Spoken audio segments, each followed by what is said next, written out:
Is the market's week-long pause working to refresh the bull for a further climb, or is the market undergoing a midsummer stall, much as it did this time last year? Let's ask Avery Sheffield, co-founder and CIO of VantageRock Capital. Avery, good to have you here. Great to be here. What is your read on this? It's, we've gone from 3 months ago, this moment of kind of maximum uncertainty, to now having a little bit of perceived clarity out there. Does the market have it right that we should feel better about things?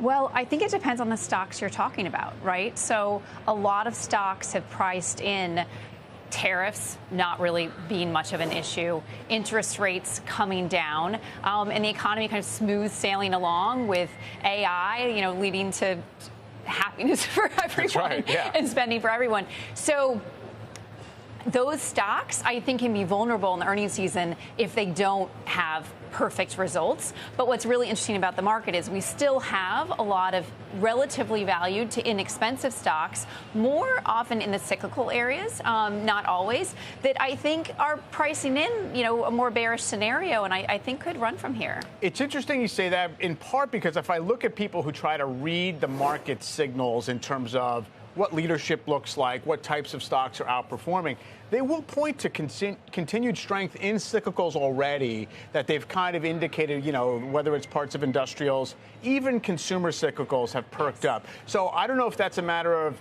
the market maneuvering for, we're going to get a Fed rate cut in a few months and the economy's hanging in there, or if you feel as if that's just a little bit more some speculative stuff. Well, I think that everyone's speculating on what the Fed is going to do and whether we are going to need rate cuts, right? So I think that, announcements like, okay, Canada's going to 35%. Oh, it's not going to be 10% as the baseline. We're talking 15%, 20% more or more.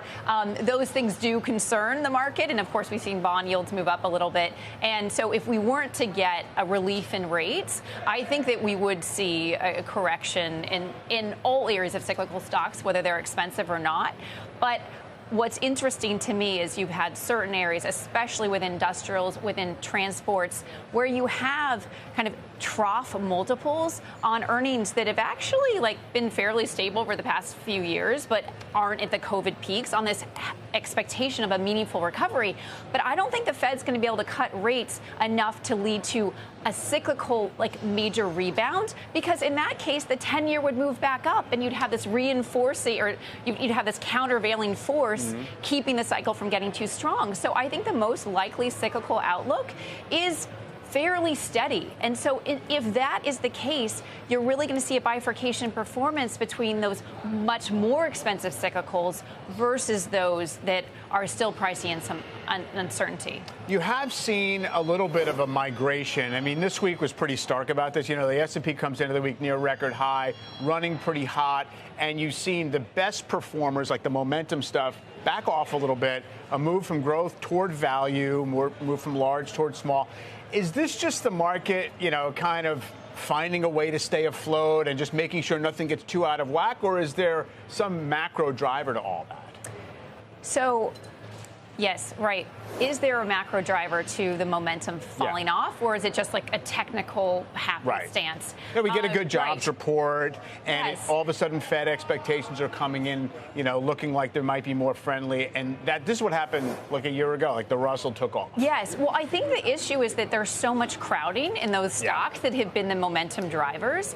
They increasingly need additional positive data points to push them further. Sure. And so if they don't have that and they start to move down, there's so much leverage in the market that just has a self-reinforcing cycle to the downside. And at the same time, we have seen some upswing, again, of more of these value stocks, more of these less expensive cyclicals that's kind of picking up the slack. And I think people are looking out there and they're like, wait a minute, do I really believe in the valuation of all these stocks I've been buying, up to ever higher highs? Or, was I just in it for a ride? And so it just has this technical dynamic of correcting. And unless the earnings prints of those companies are much better than expectations, you could continue to see some softening in those leaders, in those momentum stocks.